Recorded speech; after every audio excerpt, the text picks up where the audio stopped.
इस कहानी के पहले भाग का लिंक मैं आपको डिस्क्रिप्शन बॉक्स में दे दूंगी और साथ में कमेंट बॉक्स में पिन भी कर दूंगी, तो आप वहां से भी जाकर देख सकते हैं। अधीर को पता नहीं था कि कशिश ने उसे त्रिशा के साथ देख लिया है। उसे लगा कि यह ऑपरेशन के कारण परेशान है। वो उसे लेकर हॉस्पिटल चल दिया। उसे आज एडमिट होना था, उसके कुछ टेस्ट होने थे और उसे कुछ दवाइयाँ लेनी थी। कशिश ने अपने कुछ कपड़े पैक किए और वो हॉस्पिटल में एडमिट हो गई। अधीर सब काम छोड़कर उसके साथ ही था। अधीर के पापा भी उससे मिलने आए और कशिश को हौसला दिया। बेटा घबराना मत, छोटा सा ऑपरेशन है, जल्द ही सब ठीक हो जाएगा, हम सब हैं तुम्हारे साथ। कशिश ने सिर हिला दिया। वो किससे कहे कि उसे किस बात की चिंता है। वो एक बच्चे के लिए ऑपरेशन करा रही है। अगर अधीर ही उसके साथ ना रहा तो ऑपरेशन का क्या फ़ायदा। उसने दूसरी तरफ मुंह फेर कर अपने आंसू साफ कर लिए। उस वक्त अधीर ज्योति से बात कर रहा था, तभी मीना भी आ गई। अधीर उसे बाहर ले आया और बोला, मीना ये शायद बहुत डर रही है, कल से बात ही नहीं कर रही। मैंने तो कोशिश कर ली पर उसका मूड ऐसा ही है, तुम जरा उसे नॉर्मल करो। तुम घबराओ मत, मैं उसे 2 मिनट में ठीक करती हूँ, कहकर मीना अंदर चली गई और कशिश से बातें करने लगी। अधीर ने देखा कि कशिश मीना के साथ ठीक से बात कर रही है तो उसे कुछ तसल्ली हुई।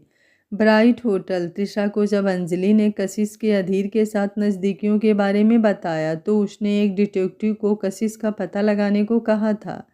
वो अपनी रिपोर्ट लेकर आया। उसने एक लिफाफा त्रिशा के आगे कर दिया और बोला, ये लीजिए, आपका काम हो गया, मेरे पैसे दीजिए फिर मैं चलूँ। त्रिशा ने लिफाफे का भारीपन देखा और मुस्कुराकर नोटों की उस डिटेक्टिव को गड्डी दे दी और वो वहाँ से चला गया। उसने लिफाफा खोल कर देखा। उसने कशिश को देखा तो पहचान गई कि ये लड़की अधीर की क्लासमेट थी।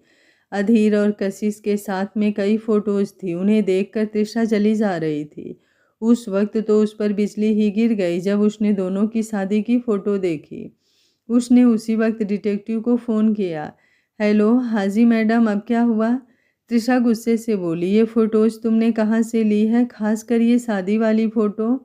वो हंसता हुआ बोला, देखिए आप आमों से मतलब रखिए, गुठलियों से क्या लेना है।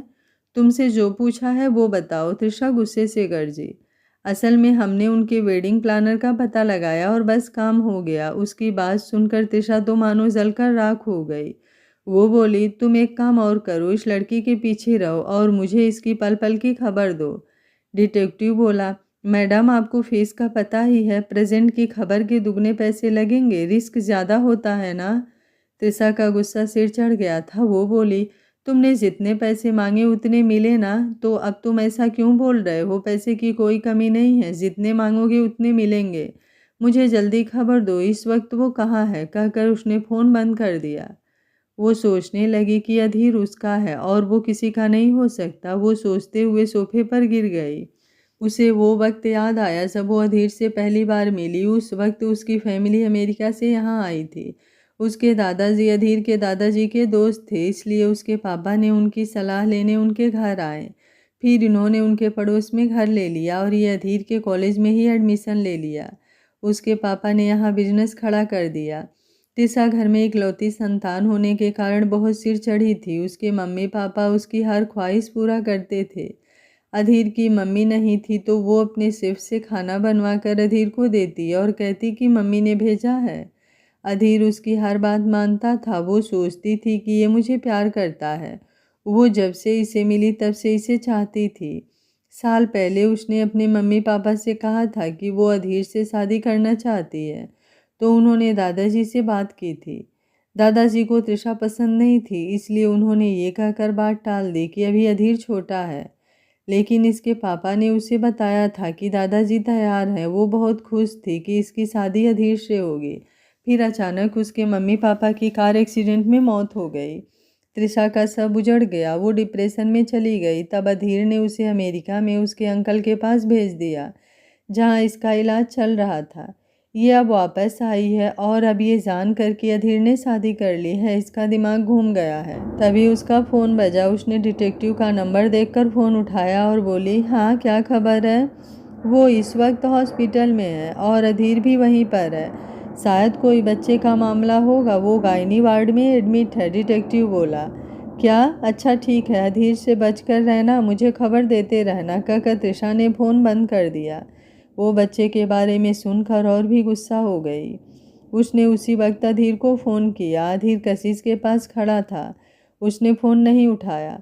तृषा का गुस्सा कंट्रोल से बाहर हो गया। उसने दोबारा फ़ोन किया। अब अधीर कशिश को फ़ोन सुनने को कहकर बाहर आ गया और बाहर आकर फ़ोन उठाया। हेलो तृषा, क्या बात है? मैं इस वक्त बिज़ी हूँ, तुम क्यों बार बार फ़ोन कर रही हो?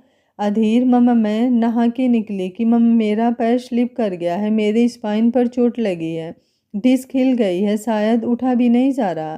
तृषा ने रोने की एक्टिंग करते हुए कहा। तुम होटल मैनेजर को फ़ोन करती। अच्छा मैं नीरज को भेजता हूँ, अधीर बोला। तृषा ने मुंह बनाते हुए कहा, तुम्हें तो पता है मैं किसी और को हाथ नहीं लगाने देती, प्लीज़ तुम आ जाओ। अधीर को पता था कि ये किसी अजनबी को देखकर घबरा जाती है, पर नीरज से इसे कोई डर नहीं होना चाहिए। वो बोला, देखो तुम नीरज को अच्छे से जानती हो, मैं उसे भेज देता हूँ, मुझे सच में बहुत ज़रूरी काम है, मैं फ्री होकर आता हूँ। तृषा ने रोना धोना शुरू कर दिया। मेरे पापा से नीरज ने प्रॉमिस नहीं किया था अधीर, तुमने किया था। अब तुम सब भूल गए हो, रहने दो, किसी को मत भेजना, मैं खुद ही मैनेज कर लूँगी। अब मम्मी पापा ने अकेला छोड़ दिया है तो मैं तुमसे क्या ही उम्मीद करूं, कहकर उसने फ़ोन बंद कर दिया। अधीर को याद आया कि तृषा के पापा ने मरते हुए इससे कहा था, बेटा मेरी तृषा अकेली रह जाएगी, इसका ध्यान रखना, प्रॉमिस करो। तो इसने प्रॉमिस किया था कि मैं इसका ध्यान रखूंगा। अब वो मुसीबत में पड़ गया था, वो कशिश को इस तरह छोड़कर जा नहीं सकता। उधर तृषा भी पता नहीं किस हाल में होगी। उसने सोचा कि कशिश के पास मीना है और मम्मी पापा भी हैं, मैं जल्दी से तृषा के पास होकर वापस आ जाऊंगा। सो उसने तृषा को फ़ोन किया। हेलो तृषा, मैं आ रहा हूँ, कहकर उसने फ़ोन बंद कर दिया और आकर कशिश से बोला, कशिश एक ज़रूरी काम आ गया है, मैं जल्दी जाकर आता हूँ। फिर वो मीना से बोला, मीना प्लीज़ इसका ध्यान रखना, मैं अभी आता हूँ, कहकर अधीर वहाँ से चला आया। कशिश सोच में डूब गई कि कहीं ये तृषा का फ़ोन तो नहीं था, कहीं वो उसी के पास तो नहीं गया। वो ये बात मीना को नहीं बताना चाहती थी, क्योंकि वो नहीं चाहती थी कि मीना अधीर को बुरा भला कहे। वो चुपचाप लेटी रही। Bright hotel. तृषा ने जब सुना कि अधीर आ रहा है तो उसने जल्दी से बाथरूम जाकर कपड़े उतार कर अपने सारे शरीर पर पानी डाला, जिससे लगा कि वो नहाई हुई है। फिर बाथरोब पहन लिया। उसने बाथरूम के दरवाजे के बाहर थोड़ा सा पानी गिराया और जानबूझकर उस पर पैर रखकर गिर गई, पर उसे ज़्यादा चोट नहीं आई। वो दोबारा उठी और अब फर्श पर पानी के ऊपर साबुन घिस दिया। फिर उसने साबुन अंदर रखकर दोबारा उस साबुन लगे फर्श पर पैर रखा तो वो बुरी तरह स्लिप हो गई। सच में उसकी डिस्क हिल गई। वो दर्द से कराह उठी। अधीर होटल आया तो उसने मैनेजर से तृषा के रूम की चाबी ली और एक लेडी हेल्पर को अपने साथ ले जाकर दरवाज़ा खोला तो सच में तृषा बाथरूम के बाहर गिरी पड़ी थी। उसने हेल्पर की मदद से तृषा को बेड पर लिटाया। तृषा बुरी तरह रो रही थी। अधीर ने हेल्पर को उसके कपड़े पहनाने को कहा और खुद बाहर आकर एम्बुलेंस बुलाई। तृषा चाहती थी कि जैसे फिल्मों में और नॉवेल्स में हीरो हीरोइन के चोट लगने पर उसे गोद में उठाकर हॉस्पिटल लाता है, ऐसे ही अधीर भी उसे उठाए, पर उसने खुद हाथ भी नहीं लगाया और हेल्पर ने ही उसे पकड़कर खड़ा किया और उसके कपड़े पहनाए। एम्बुलेंस आई तो अधीर उसे हॉस्पिटल ले गया। ये वही हॉस्पिटल था जहाँ कशिश एडमिट थी, बस वो आर्थो वार्ड में थी और कशिश गायनी वार्ड में। उसने सोचा कि इसे दोनों का ख्याल रखने में आसानी होगी। हॉस्पिटल में तृषा का एक्सरे हुआ और रिपोर्ट देखकर डॉक्टर बोले, इनकी डिस्क हिल गई है, L3 और L4 हिल गई है, ये थेरेपी करानी है और ये दवा देनी है। हमने दर्द का इंजेक्शन दे दिया है, कुछ देर में आराम हो जाएगा, उसने स्लीप अधीर को पकड़ाते हुए कहा। तृषा मन ही मन खुश हो रही थी, आखिर उसकी चाल कामयाब हो ही गई। वो अधीर को देखकर मन में बोली कि तुम्हारे लिए ये डिस्क हिलानी तो क्या, मैं तो अपनी जान तक दे देती, बस तुम मेरे साथ रहो। अधीर को कशिश के लिए टेंशन हो रही थी। डॉक्टर के जाने के बाद अधीर तृषा से बोला, तुम आराम करो, मैं जा रहा हूँ, ये नर्स है यहाँ, ये तुम्हारा ध्यान रखेगी, कोई ज़रूरत हो तो इसे बुला लेना, कहकर अधीर चला आया। वो कशिश के पास आया तो कशिश मीना के साथ बैठी बातें कर रही थी। उसके सभी ज़रूरी टेस्ट हो गए थे। कशिश को दुख था कि वो उसके साथ नहीं था। अधीर को भी इस बात का अफसोस था। वो बोला, कशिश सॉरी, अगर ज़रूरी काम ना होता तो मैं तुम्हारे साथ होता। मुझे इस मुश्किल वक्त में तुम्हारे साथ होना चाहिए था। कशिश बोली, कोई बात नहीं, आपका काम भी ज़रूरी है। मेरे साथ तो सभी हैं और वैसे भी आज तो इतनी ज़रूरत भी नहीं थी। कशिश का दिल था कि वो कहती, अब भी क्या ज़रूरत थी, वहीं रहते। जब मुझे छोड़कर ही चले गए तो अब क्यों आए। अधीर को पहले अफसोस था, लेकिन कशिश की बात सुनकर सारा अफसोस जाता रहा। अधीर ने रात को मीना को वापस घर भेज दिया। वो खुद कशिश के पास बैठ गया। उधर तृषा अकेली थी। वो ये सोचकर कि अधीर कशिश के साथ होगा, मन ही मन जली जा रही थी। उसे बेड से उठने से मना किया था, इसलिए वो उठ नहीं सकती थी। उसने अधीर को कई फ़ोन किए पर वो जवाब ही नहीं दे रहा था। वो गुस्से से सड़ी जा रही थी। अधीर ने अपना फ़ोन साइलेंट करके साइड टेबल पर रख दिया था और खुद कशिश का हाथ पकड़कर उसके पास बैठ गया और उसका हाथ चूमते हुए बोला, तुम डरना मत, सब कुछ जल्दी ही ठीक हो जाएगा। फिर अपनी एक प्यारी सी गुड़िया होगी, वो तुमसे ज़्यादा मुझे प्यार करेगी। उसे पता था कि बच्चे के बारे में बात करने से कशिश का मूड ठीक हो जाता है। कशिश बोली, क्यों जीत, तुम्हें क्यों ज़्यादा प्यार करेगी, मुझे क्यों नहीं। चलो तुम्हें भी थोड़ा प्यार कर लेंगे। अधीर ने हंसते हुए कशिश के गाल खींचते हुए कहा। कशिश खिलखिलाकर हंस पड़ी। अधीर उसे देखता रह गया। पिछले 2-3 दिन से ये शांत थी। उसे ऐसे खुश होते देख अधीर भी खुश हो रहा था। फिर वो बोला, अच्छा अब आराम से सो जाओ, सुबह ऑपरेशन है, रेस्ट कर लो। उसकी बात सुनकर कशिश चुप हो गई और वो अधीर का हाथ पकड़कर लेट गई। अधीर ने उसके माथे पर किस किया, फिर उसका सिर सहलाने लगा। कशिश धीरे धीरे सो गई। अधीर भी उसके बेड पर सिर रखकर सो गया। सुबह जब कशिश उठी तो अधीर को ऐसे सोया देख उसके बालों में हाथ फेरा तो अधीर उठ गया। उसने कशिश का हाथ पकड़कर दूसरे हाथ से हल्के से दबाया। ज्योति ने आकर कशिश को तैयार होने को कहा। कशिश तैयार हो जाओ, बस छोटे से ऑपरेशन के बाद सब ठीक हो जाएगा। उसने नर्स को कशिश को कपड़े बदलवाने को कहा और खुद अधीर के साथ बाहर आ गई। फिर ज्योति आगे चली गई। अधीर वहीं वेट करने लगा। अधीर ने अपना फ़ोन चेक किया तो तृषा की मिस कॉल्स देखी तो वो सोचने लगा कि तृषा ठीक भी होगी। उसने तृषा को फ़ोन किया। तृषा ने अधीर का नंबर देखा तो जानबूझकर कमर पकड़कर चिल्लाने लगी। उसने नर्स से कहा, प्लीज़ फ़ोन उठाकर उन्हें कह दो कि मुझे बहुत दर्द है, मैं बात नहीं कर सकती। नर्स ने फ़ोन उठाकर कहा, हेलो, देखिए मैं तृषा की नर्स बोल रही हूँ। उन्हें बहुत दर्द हो रहा है, इसलिए मैंने फ़ोन उठाया है। क्या आप उसे कोई पिन किलर दे दो, अधीर बोला। ओके कहकर नर्स ने फ़ोन बंद कर दिया। क्या हुआ, क्या कहा उसने, तृषा ने नर्स से पूछा। वो कह रहे थे कि कोई पेन किलर दे दो, नर्स ने बताया। सुनकर तृषा को गुस्सा आ गया और उसने नर्स को जाने को कहा। अधीर अंदर कशिश के पास गया और उसने ऑपरेशन थिएटर में जाने के बाद वो तृषा के पास चल दिया। तृषा ने उसे आते हुए खिड़की से देख लिया। वो दर्द में कराहने लगी। अधीर अंदर आया तो उसे ऐसे देखकर वो रो पड़ी। अधीर को उसकी हालत पर तरस आ रहा था। वो अधीर के पास आते ही उससे लिपट गई। उसने उसके सिर पर हाथ रखकर उसे चुप कराया। अधीर को पता नहीं था कि किसी ने उनकी वीडियो बना ली थी। अधीर ने उसे चुप कराकर नर्स को बुलाया और पूछा, आपने इसे पेन किलर नहीं दी थी क्या? तृषा ने उसे ना कहने का इशारा किया पर नर्स को डर था कि ये डॉक्टर से शिकायत कर देगा, सो वो बोली, हाँ जी दी थी, पर पता नहीं इन्हें दर्द क्यों हो रहा है। तब अधीर उसके डॉक्टर से मिलने गया। उसके जाने के बाद ही अंजलि ने आकर उसे अपना फ़ोन पकड़ाया और वो वीडियो दिखाया। तृषा वीडियो देखकर खुश हो गई और अंजलि को बोली, अब जो मैंने कहा है वैसा ही करना और मेरा या तुम्हारा नाम नहीं आना चाहिए। देखो तुम जाओ यहाँ से, कहीं अधीर ना आ जाए। अंजलि बोली, मैं खुद उस कशिश से बदला लेना चाहती हूँ, वो तड़फेगी तो मज़ा आएगा, कहकर वो वहाँ से चली गई। अधीर ने डॉक्टर से पूछा, इसकी तबीयत अब कैसी है? डॉक्टर बोले, मिस्टर अधीर आपसे क्या कहूँ, रिपोर्ट से लगता है कि इसकी हालत थेरेपी के बाद कुछ ठीक है। उसे रेगुलर पेन किलर के इंजेक्शन लगा रहे हैं, कल दर्द ठीक हो जाएगा। पर वो आज फिर से दर्द की शिकायत कर रही है। समझ में नहीं आ रहा है कि ये क्यों हो रहा है। डॉक्टर की बात सुनकर अधीर बोला, देखिए आप इसका ध्यान रखिएगा। फिर वो वहाँ से कशिश के पास आ गया। अभी वो ऑपरेशन थिएटर में ही थी। मीना, अतुल और उसके पापा वहीं थे। वो भी उनसे मिलकर वहीं बैठ गया। लगभग आधे घंटे बाद कशिश बाहर आ गई। ज्योति ने आकर बताया, अधीर सब ठीक हो गया, ऑपरेशन सफल रहा, उसे कुछ देर में होश आ जाएगा। थैंक यू मम्मी जी, अधीर ने उसका हाथ पकड़कर कहा।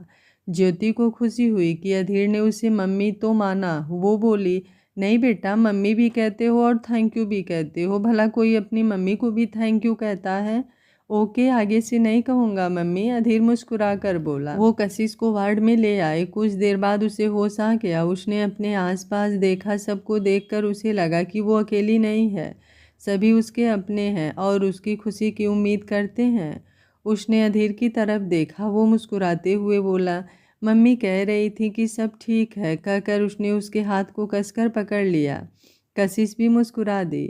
शाम को कशिश सो रही थी। अधीर को तृषा के डॉक्टर का फ़ोन आया। वो बाहर आ गया। उसने फ़ोन उठाया तो डॉक्टर बोले, तृषा की रिपोर्ट्स आ गई है, वो अब बिल्कुल ठीक है, हम उसको डिस्चार्ज कर रहे हैं, आप आकर फॉर्मेलिटीज़ पूरी कर देते। अधीर ने ओके कहकर फ़ोन बंद कर दिया। वो कशिश के पास गया और उसे सोया देख नर्स से कहकर वहाँ से चला गया। कशिश बेशक सो रही थी, पर अधीर के फ़ोन बजने से उसकी आँख खुल गई थी। उसने अधीर को फ़ोन लेकर बाहर जाते हुए देखा तो उसका दिल बैठ गया। कुछ देर बाद वो अंदर आया तो कशिश ने सोने का नाटक किया तो अधीर फिर चला गया। कशिश को यकीन था कि ये तृषा के पास ही गया होगा। अधीर ने फ़ोन करके नीरज को बुला लिया था। नीरज ने ही डिस्चार्ज की सारी फॉर्मेलिटीज़ की और वापस आ गया। तब अधीर ने उससे कहा, नीरज जाओ, तृषा को होटल छोड़ दो और इसकी हेल्प के लिए एक नर्स भी रख देना। तृषा फिर बच्चों की तरह बोली, अधीर मुझे इसके साथ नहीं जाना, तुम चलो, मैं बस तुम्हारे साथ ही जाऊंगी। अधीर ने उससे कड़क लहजे में कहा, देखो तृषा, ये बचपना छोड़ो, तुम्हें पता है कि मुझे बहुत से काम हैं, इसलिए इसके साथ जाओ। अब तृषा चुप हो गई और चुपचाप नीरज के साथ चली गई। अधीर वापस कशिश के पास आया तो वो जाग रही थी। वो उसके पास आकर बैठ गया। कशिश सोच रही थी कि ये तृषा के पास नहीं गया होगा क्योंकि वो इतनी जल्दी वापस नहीं आ सकता। उसे खुद पर गुस्सा आ रहा था। वो बिना मतलब के ऐसी बातें सोच रही थी। अधीर उसे ऐसे देखकर पूछा, क्या हुआ, क्या सोच रही हो? कशिश ने सिर हिलाकर जवाब दिया, कुछ नहीं, मैं कुछ नहीं सोच रही। अधीर ने उसके चेहरे पर प्यार से हाथ फेरते हुए कहा, तुम किसी किस्म की चिंता मत करो, रेस्ट करो और सो जाओ। कहकर उसने उसके माथे को किस किया, फिर वो सो गई। अगले दिन कशिश के पास मीना थी तो उसने अधीर को काम पर भेज दिया। वो मीना से बातें कर रही थी कि मीना का फ़ोन बजने लगा। अतुल का फ़ोन आया था। वो फ़ोन सुनने बाहर चली गई। कशिश भी अपना फ़ोन उठाकर देखने लगी। उसने देखा कि व्हाट्सएप पर किसी अनजान नंबर से कोई वीडियो आया था। उसने वो खोल कर देखा तो वो देखती रह गई। इस वीडियो में तृषा अधीर से चिपकी हुई थी और अधीर भी बड़े प्यार से उसके सिर पर हाथ रख के उसे सहला रहा था। वीडियो इस एंगल से बना था कि देखने में वो दोनों एक दूसरे से चिपके लग रहे थे।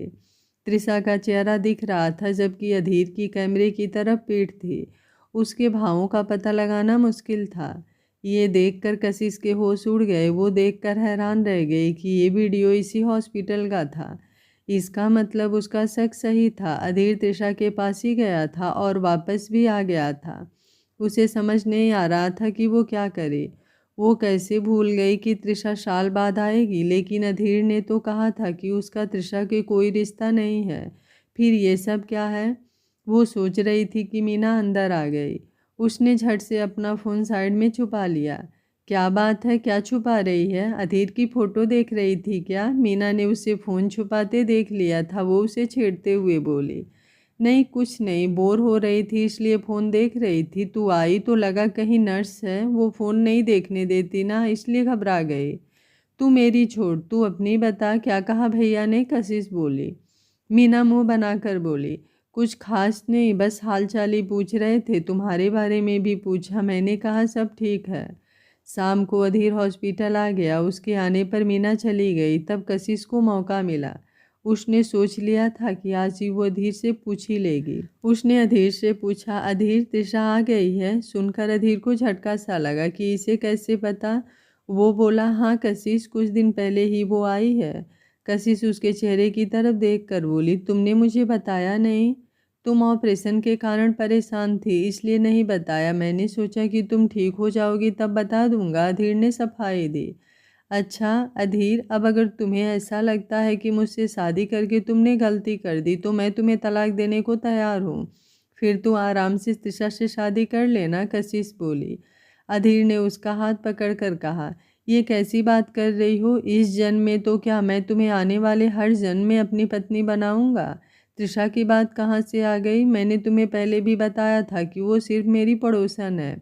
मैं सिर्फ तुम्हें प्यार करता हूँ, तुम्हें मुझ पर यकीन क्यों नहीं है? अधीर, मैं नहीं जानती कि तुम ऐसा क्यों कह रहे हो।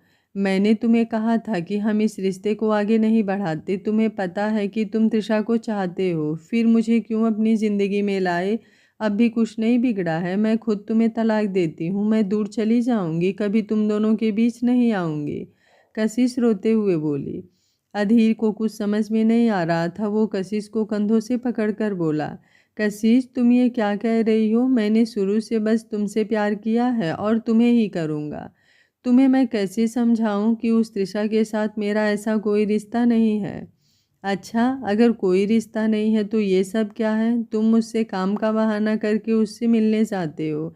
जब मुझे तुम्हारी यहाँ ज़रूरत थी तो तुम उसके साथ थे, फिर उसे इसी हॉस्पिटल में ले आए कि मिलना आसान हो जाएगा। ये ध्यान से देखो, कोई इस तरह किसी से मिलता है, वो भी उससे जिससे उसका कोई रिश्ता ही ना हो। कहकर कशिश ने फ़ोन पर वीडियो निकाल कर उसके सामने रख दिया। अधीर ने वीडियो देखा तो वो हैरान रह गया और उसने पूछा, ये तुम्हें किसने भेजा? क्यों, अब उससे लड़ोगे जाकर? अगर मुझे वो ये वीडियो ना भेजता तो मुझे तुम दोनों के रिलेशन के बारे में कैसे पता चलता? वैसे तुम्हें मैं बता दूं कि मैंने तुम दोनों को 2 दिन पहले ब्राइट होटल में बाहों में बाहें डाले जाते देखा था, लेकिन उस दिन भी मुझे उतना बुरा नहीं लगा था जितना ये वीडियो देखकर लगा। अभी भी तुम मुझे धोखा दे रहे हो। कशिश के आंसू रुक ही नहीं रहे थे। अधीर उठा और उसने आगे जाकर कशिश को गले से लगा लिया और बोला, कशिश जरा ध्यान से सोचो, मैंने ऐसे तुम्हें गले लगाया है, इसमें तुम्हारी मर्जी नहीं है, तुमने मुझे नहीं पकड़ा है। अब अगर कोई तुम्हारे पीछे खड़ा होकर वीडियो बना ले तो देखने वाले को तो लगेगा कि तुमने भी मुझे गले लगा रखा है। बस इस वीडियो को ध्यान से देखो, इसमें भी यही हुआ है। पहले तुम चुप करो, मैं तुम्हें सारी बात बताता हूँ, उसने कशिश की आंखें साफ करते हुए कहा। कशिश ने उसे एक मौका और देने की सोची और चुप होकर उसकी बातें सुनने लगी। अधीर बोला, त्रिशा के दादाजी और अपने दादाजी दोनों दोस्त थे। जब ये लोग अमेरिका से आए तो दादाजी ने इनकी बिजनेस में हेल्प की, इस वजह से उनका हमारे घर आना जाना था। त्रिशा शुरू से ही इंट्रोवर्ट थी, किसी से ज़्यादा बोलती नहीं थी, इसलिए उसके पापा ने मुझे जिम्मेदारी दी कि मैं कॉलेज में उसका ध्यान रखूं, जो मैंने किया। फिर आंटी अंकल की डेथ के बाद त्रिशा मेंटली अपसेट हो गई थी, इसलिए उसे 1 साल के लिए अमेरिका के एक हॉस्पिटल में ट्रीटमेंट के लिए भेजा गया। कशिश, तुम्हारी कसम, अपने प्यार की कसम, मैं उसे अपनी छोटी बहन की तरह समझता हूँ। मैंने मरते हुए त्रिशा के पापा से प्रॉमिस किया था कि इसका ध्यान रखूँगा और अच्छा लड़का देखकर इसकी शादी करा दूँगा। बस मैं वही वादा निभा रहा हूँ। अगर इसमें मेरा चेहरा दिखता तो तुम्हें पता चल जाता कि मुझ में कैसे इमोशन है। क्यों, तुमने उसके बारे में हर बात छुपाई, यहाँ तक कि वो इसी हॉस्पिटल में एडमिट थी। तुम मुझे ये बात पहले बता सकते थे, कशिश बोली। अधीर उसे ऐसे ही गले लगाकर बोला, मुझे ये लगा था कि त्रिशा का नाम सुनकर तुम कहीं अपने पास्ट को और अपने खोए हुए बच्चे को याद करके परेशान ना हो, बस इसलिए मैं तुमसे उसके बारे में छुपा रहा था। बाकी उसके हॉस्पिटल में एडमिट होने की बात, तो जिस दिन तुम एडमिट हुई उसी दिन वो होटल में स्लिप कर गई, जिससे उसकी डिस्क हिल गई, इसलिए उसे हॉस्पिटल एडमिट कराया। उसका मेरे सिवा कोई और यहाँ नहीं है, इसलिए उसने मुझे फ़ोन किया और मैंने उसे हॉस्पिटल में एडमिट कराया और इस हॉस्पिटल में तुम्हारे कारण एडमिट कराया ताकि मैं दोनों का ध्यान रख सकूं। कशिश, मैं सब कुछ बर्दाश्त कर सकता हूं पर तुम्हारी नाराज़गी नहीं, ऐसा मत करो मेरे साथ, कहकर अधीर उससे लिपट गया। कशिश को उसकी बात पर यकीन हो गया, उसने भी उसे गले लगा लिया और बोली, अधीर, मुझे तुम्हारी हर बात पर यकीन है, सॉरी मैंने तुम पर शक किया। अधीर ने उसे और कसकर पकड़ लिया। उसे कशिश की नाराज़गी से लगा था कि उसकी जान ही निकल जाएगी। उसे लगा था कि कहीं कशिश उससे दूर ना हो जाए। अब जाकर उसके जान में जान आई। कशिश को उस वक्त कुछ ध्यान आया, फिर एक बात तो है, ये वीडियो किसने भेजी है? अब अधीर को भी ध्यान आया। उसने कशिश का फ़ोन लेकर वो नंबर देखा, पर ये नंबर उनके किसी भी जानकार का नहीं था। उसने उसी वक्त नीरज को फ़ोन करके हॉस्पिटल बुलाया। फिर नीरज को वो वीडियो दिखाया और बोला, इसकी जांच करो, ये किसका नंबर है, देखे तो सही, इसने ये कशिश को क्यों भेजा है, मतलब उसका मोटिव क्या है। नीरज ने वीडियो देखा और बोला, सर इसका एक ही मोटिव लग रहा है, आप दोनों की लड़ाई कराना। अधीर और कशिश ने एक दूसरे की तरफ देखा। फिर कशिश बोली, पर इसमें किसी का क्या फ़ायदा हो सकता है। हाँ, मेरे भी ये समझ नहीं आ रहा था कि आखिर किसी को हमारी लड़ाई से क्या फ़ायदा हो सकता है, भला कोई ऐसा क्यों करेगा। अधीर सोचते हुए बोला, सर पहले मैं पता लगाता हूँ, फिर देखते हैं कि उसका क्या मकसद है। कहकर नीरज वहाँ से चला गया। उसने अपने एक लड़के को इस काम में लगा दिया, पर कुछ भी सामने नहीं आया। वो वापस हॉस्पिटल आया और उन दोनों को बताया, सर हमने सारा चेक किया है, लगता है ये जो भी है बहुत चालाक है। उसने इस नंबर से बस ये वीडियो भेजा और उसके बाद से ये एक्टिव नहीं हुआ। अधीर और कशिश भी हैरान रह गए। अधीर बोला, कोई हमारे साथ ऐसा क्यों करेगा। कशिश भी बीच में बोली, बात ये नहीं कि क्यों करेगा, बात है कि ये कौन है जो ऐसे चाले चल रहा है। अधीर कशिश से बोला, कशिश तुम्हें अब कोई भी कुछ भी भेजे, ऐसे ही हर किसी की बात पर भरोसा नहीं करना। कशिश कुछ सोच कर बोली, क्यों ना हम अलग हो जाएं। उसकी बात से अधीर घबरा गया और बोला, ये क्या कह रही हो तुम अब भी उसकी बात पर यकीन कर रही हो। अरे नहीं, आप समझे नहीं, मैं सच में अलग होने को नहीं कह रही हूँ, मैं नाटक करने को कह रही हूँ। इससे हमें पता चल जाएगा कि वो कौन है, कशिश ने सलाह दी। नीरज बोला, हाँ जी सर, मैडम ठीक कह रही हैं, आप नाटक करो, मैं भी आपके साथ हूँ। अधीर बोला, जब हमें पता ही नहीं कि वो कौन है तो हम नाटक किसके सामने करेंगे। कशिश को भी उसकी बात ठीक लगी। नीरज झिझकते हुए बोला, आप दोनों ये सोचिए कि आपकी शादी तुड़वाकर किसको फ़ायदा होगा। वो आप दोनों में से किसी का चाहने वाला हो सकता है। अधीर के दिमाग में एक नाम आया। वो बोला, ये पक्का वो शौर्य होगा। उस दिन मैंने उसे कहा था कि ये मेरी वाइफ है, लेकिन हो सकता है उसे असर ही ना हुआ हो।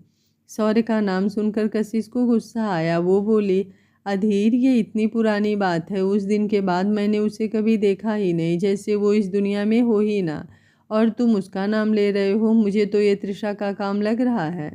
अब तृषा का नाम सुनकर अधीर को भी गुस्सा आ गया। वो बोला, कशिश मैंने इतनी कस्में भी खाई, पर तुम्हें यकीन क्यों नहीं होता। मैं कह रहा हूँ कि मुझे उस तृषा से कोई लेना देना नहीं है। कशिश बोली, पर क्या पता उसे लेना देना हो, क्या पता वो तुम्हें पसंद करती हो, तुम उसे बहन मानते हो, पर क्या पता वो तुम्हें भाई ना मानती हो। आगे क्या होगा इस कहानी में जानने के लिए देखते रहिए कहानी का अगला भाग। अगर आपको कहानी अच्छी लग रही है तो वीडियो को लाइक, शेयर एंड चैनल को सब्सक्राइब कर लीजिएगा। Thank you for watching. मिलते हैं कहानी के अगले भाग में।